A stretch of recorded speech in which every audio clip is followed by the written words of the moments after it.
You've heard me refer to parables. I love reading parables because I know that a parable is a made-up story by Jesus.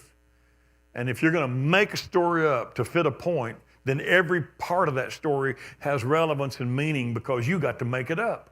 I can tell you an Aesop's fable, but I have to leave half of it out because I don't mean half of it. But this one point right here I want you to get because it's Aesop's fable, not mine.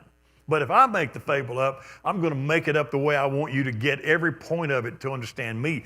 Christ made up parables, made up stories, so that you would come to know him better by the story he was telling. Prodigal Son's one of the classics and one of everybody's favorite.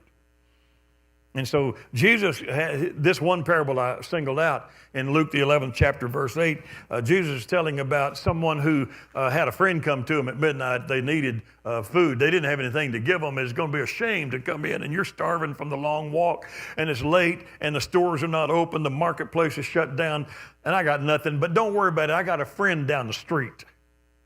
And you go down the street with a lantern at night and you knock on their door and they're all fast asleep in the bed. And finally they say, go away, go away. You know what time it is? My kids are in bed with me. But you keep knocking anyway. Why would you dare do that? Because they're not a strange neighbor. You don't even know their name. They're a friend.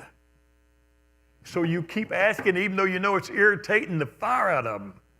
Because it's a friend and they'll get over it because they're your friend. They just don't know why you're knocking yet. Finally, and the scripture says, I just cut the portion here, but because he is his friend, the guy out there beating on the door is waking me up.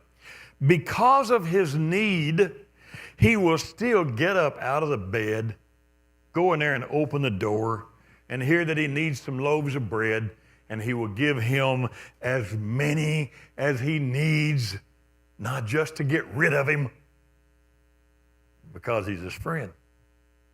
Now, that's a made-up story Jesus gave us. What do you think he made that story up for?